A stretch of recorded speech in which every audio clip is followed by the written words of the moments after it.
사대는 트몰로스 산맥의 한 봉우리를 중심으로 세워진 도시입니다.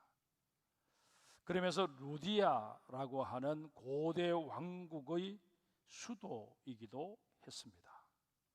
이 도시 삼면이 450m나 되는 벼랑으로 되어 있어서 외부의 적이 쉽게 공격할 수 없는 난공불락의 요새였습니다. 게다가 루디아의 왕들은 비옥한 토지를 이용해서 얻은 풍부한 농작물을 내다 팔아서 엄청난 부를 축적했습니다. 크로에소스라는 왕이 통치할 때는 금속 화폐를 만들어 통용했을 만큼 교역이 활발했습니다.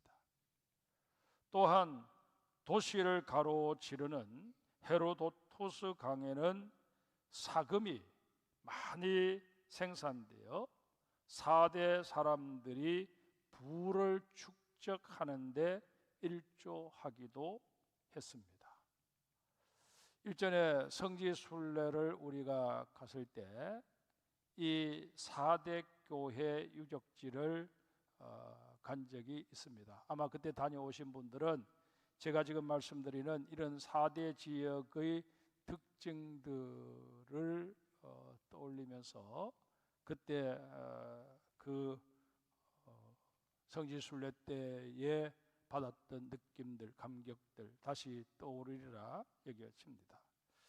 이처럼 4대는 정치적으로도 경제적으로도 아주 안정된 도시였습니다. 이런 곳에 세워진 4대 교회 역시 겉으로 보기에는 아주 평온했습니다. 앞서 살펴보았던 다른 교회들처럼 니골라당이나 이세벨 같은 무리로 인해 교회의 신성함이 손상되었던 흔적도 찾아볼 수 없습니다.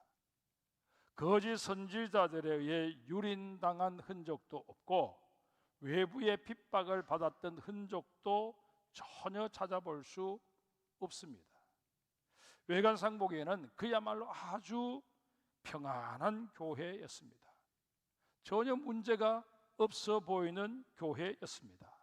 그러나 7별과 7영을 가지신 이 곧 예수 그리스도의 눈에 비친 4대 교회는 전혀 그렇지 못했습니다. 1절 중간 부분부터 다시 한번 볼까요? 내가 내 행위를 아노니 내가 살았다 하는 이름은 가졌으나 죽은 자로다.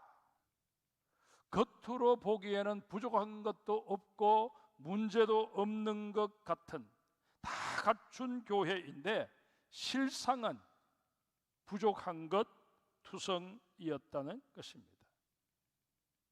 우리는 이 4대 교회를 보면서 우리 자신의 모습을 돌아볼 수 있어야 합니다. 혹 우리도 4대 교회처럼 빛 좋은 개살구의 신앙은 아닌지 한번 따져볼 수 있어야 한다는 것입니다.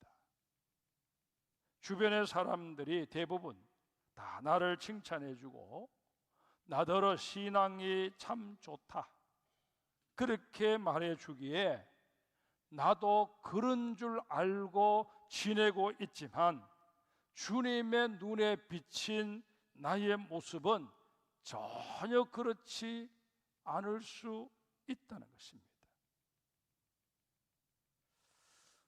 오래전에 미국에 갔을 때 자연사 박물관을 여러 곳 관람할 기회가 있었습니다.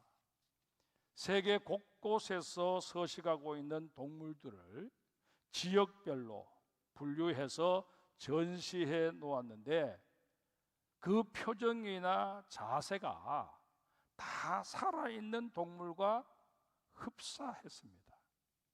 하지만 실상은 잘 만들어진 박제였습니다. 아무리 모양이 그럴듯해도 박제는 박제일 뿐입니다. 마찬가지로 교회도 교인도 외관상 보기에 아무리 그럴듯해 보여도 그 속에 주님께서 주시는 생명이 없으면, 다시 말해서 생명이신 우리 주 예수 그리스도가 좌정에 계시지 않으시면, 성령님께서 그 마음을 주장하고 계시지 않으시면 아무것도 아니라는 것입니다. 그런데 중요한 것은 이런 4대 교회를 살리시고자 던지시는 주님의 말씀입니다. 2절 3절 우리 같이 읽겠습니다. 너를 일깨워 그 남은 바 죽게 된 것을 굳건하게 하라. 내 하나님 앞에 내 행위가 온전한 것을 찾지 못하나니 그러므로 내가 어떻게 받았으며 어떻게 들었는지 생각하고 지켜 회개하라. 만일 일깨지 아니하면 내가 도둑같이 이르리니 어느 때에 이르는지 내가 알지 못하리라. 주님께서는 제일 먼저 우리들어 깨어나라 라고 말씀하십니다. 매사에 안정적인 게 좋은 것 같지만 우리를 무사한 일에 빠지게 만들어버리고 잠들게 만들어버릴 가능성이 대단히 큽니다. 그러기에 여러분, 우리 인생에 임하는 이런저런 고난들, 시험들, 이 자체도 하나님께서 우리에게 허락하신 은총의 수단이다 하는 사실을 아셔야 합니다. 그래서 야고보서에서도 내 형제들아 너희가 시험을 만나거든 온전히 기쁘게 여기라. 이는 너희 믿음의 시련이 인내를 만들어내는 줄 알미라 말씀하시는 것입니다. 아무튼 우리는 내 영혼이 잠들어 있는 것은 아닌지, 설령 완전히 잠에 빠진 상태는 아니라 할지라도 정신을 못 차릴 정도로 졸음이 밀려오고 있는 그런 상태는 아닌지 수시로 점검해 보아야 합니다. 이 밤 이 기도회가 우리의 영혼을 깨우는 각성의 시간이 되어야 할 것입니다. 두 번째로 그 남은 바 죽게 된 것을 굳건하게 하라고 말씀하십니다. 어린 시절 아궁이에 군부를 지피던 기억이 납니다. 활활 불이 잘 붙었을 때야 여유 있게 지켜보고만 있어도 되지만 어쩌다 불이 꺼져갈 때는 비상조치를 취해야 합니다. 불씨가 완전히 죽어버리기 전에 불꽃을 다시 살려내고자 잔가지나 종이 같은 것을 넣어 주어야 합니다. 필요하다면 부채질을 해서 공기의 양을 더 많이 주입시켜 주어야 합니다. 이런 일련의 수고를 영적인 상황에 적용해 본다면 불씨를 살리기 위해 취하는 특별 조치들이 무엇에 비견될 수 있을까요? 바로 기도입니다. 우리의 죽어가는 영을 살리는 데 있어 기도만큼 좋은 방법도 없습니다. 이런 측면에서 이 금요 성령 집회가 이 자리에 모인 우리 모두의 영을 살릴 뿐만 아니라 우리 장성교회에 속한 모든 성도의 영을 살리는 치료제 내지는 불쏘시개가 되어야 할 것입니다. 그러기에 여러분, 이 성령 집회에 참여할 때 그저 오늘 참여해서 나 은혜 받고 싶다 이 정도로 여러분 끝내지 마시고, 하나님께서 나를 불쏘시개로 사용하셔서 내 가정에, 내 교구에, 또 이 교회 전체에 성령의 불이 활활 타오를 수 있게 되기를 소망합니다. 주님, 필요하시다면 나를 불쏘시개로 사용하여 주시옵소서. 오늘도 나를 불쏘시개로 사용하시기 위해서 이 귀한 자리로 불러주심을 믿습니다. 그렇게 고백하는 우리 기도의 용사들이 되시기를 주님의 이름으로 축복합니다. 세 번째로 주님께서는 내가 어떻게 받았으며 어떻게 들었는지 생각하라 라고 말씀하십니다. 우리는 처음 은혜 받고 구원의 감격을 맛보았던 그때를 잊어서는 아니 됩니다. 정말 어려웠던 시절, 사방 그 어디에도 마음 둘 곳 없어 지푸라기라도 잡는 심정으로 교회를 찾았고 또 선포되는 복음을 받아 드렸던 나였지만 이제는 좀 편안해졌다고 그 절박했던 시절을 다 잊어버리고 만다면 이보다 안타까운 일이 어디에 있겠습니까? 우리가 한번 뜨겁게 예수님 만나고 뜨겁게 신앙생활 한 것을 가지고 그 기억을 가지고 나의 남은 생을 그냥 쭉 갈 수 있다면 얼마나 좋겠습니까마는 성경 어디를 읽어봐도 그런 사실을 우리에게 얘기해주고 있는 곳은 없습니다. 언제나 신앙은 바로 현재형이고 지금 내가 앉아 있는 이 자리에서 내가 어떤 모습인지에 따라서 모든 것이 결정되어진다고 그렇게 깨우쳐주고 있습니다.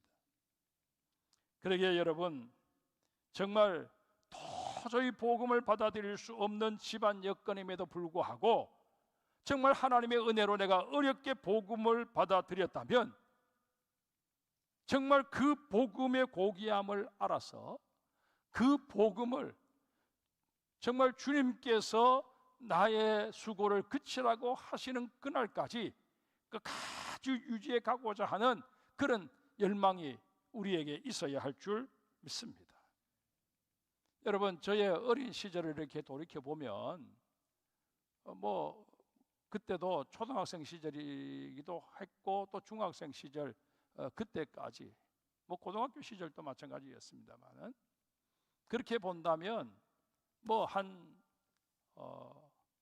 40년, 50년 전쯤 세월이죠. 그런데 그때는 말씀이 그리워서 수십리길을 마다하지 않고 부흥회에 참석들을 했습니다. 왔다 갔다 하기에는 너무 먼 거리에서 다들 개나리 보찜처럼 그렇게 짐을 싸들고 요즘처럼 끄는 가방이 있었습니까? 전부 그냥 보따리 사서 그렇게 울러매고 가서 3박 4일, 그때는 부흥회가 3박 4일도 아니었습니다. 5박 6일, 월요일 시작해서 토요일 끝나거나 아니면 주일 밤에 시작해서 토요일 새벽에 끝나는 그런 식이었습니다. 그때는 그 먼 길을 걸어가서 그 열악한 환경 속에서 그 교회 곁에 있는 하천에서 다들 나무 주워와서 거기서 불 피워서 밥해서 그냥 반찬 한두 개, 김치 한 조각 가지고 그렇게 끼니를 때우면서 말씀 집회에 참석하고 은혜 받고 정말 주님께서 우리와 함께 하셔서 우리의 모든 삶의 환경과 여건 또 내 자녀들 새롭게 해 주실 것이라는 그런 확신 가지고 뜨겁게 기도했던 그런 기억들, 그런 우리 부모님들의 모습이 지금도 제 내리 속에는 생생하게 박혀 있습니다. 지금은 어떻습니까? 집집마다 자가용이 없는 집이 거의 없습니다. 그럼에도 불구하고 바쁘다는 핑계대고 또 이런저런 이유를 대어서 모이는 일에 열심을 내지 못하고 있는 게 현실입니다. 잃어버린 열심을, 식어버린 열정을 회복하라는 주님의 음성이 끊임없이 우리에게 들려오고 있음에도 불구하고 우리는 그러지 못하다는 것입니다. 4대 교회는 하나님 앞에서 온전한 것이라고는 하나도 찾을 수 없는 교회였습니다. 그러나 그런 교회도 옷을 더럽히지 않았던 자들이 전혀 없었던 게 아니었습니다. 주님께서는 그들을 불씨 삼아 다시 4대 교회를 일으키길 원하셨습니다. 오늘 우리 장성교회에도 이렇게 금요 성령 집회에 모인 우리를 하나님께서 어떤 시선으로 바라보고 계실까요? 우리가 이 교회의 기도의 불씨가 되기를 하나님은 간절히 소망하며 우리 한 사람 한 사람을 주목하고 계십니다. 그러기에 하나님께서 공급하여 주시는 열심에 근거해서 우리는 이런 정말 기도의 불씨라는 사명감을 가지고 이 기도회에 참석하시던 중에 더 열심을 내시는 하나님의 사람들이 되셔야 합니다. 불씨의 사명은 옆으로 옮기는 것입니다. 그러기에 여러분, 여러분의 교구에, 여러분의 순회, 이 금요 기도회에 참석하지 못하고 있는 분들, 열심을 잃어버린 분들, 그런 분들에게 우리 이 금요 성령 집회에 가서 하나님을 찬양하고 하나님께 기도하는 가운데 우리 은혜의 깊은 자리로 한번 들어가 보자, 그렇게 말씀하실 수 있는 여러분의 복된 입술이 되셔야 할 줄 믿습니다. 주님께서 주시는 사명을 깨닫고 현실적인 난관들을 능히 극복해내는 자들에게 대해서는 그 이름을 생명책에서 지우지 않겠다고 주님 분명히 약속하십니다. 나 하나 불쏘시개로 만족해 버리는 것이 아니라 정말 그 불쏘시개의 진정한 사명, 이웃에게 이 불을 전하는 이 일을 감당해낼 때 하나님은 여러분과 저의 이름 석자를 생명록에 아예 지워지지 않도록 새겨버리시겠다고 말씀하십니다. 이 복을 사모하며 오늘 이 밤에 주여 나에게 불씨의 사명을 감당할 수 있는 힘을 주옵소서 기도하는 여러분과 제가 되어야 할 것입니다.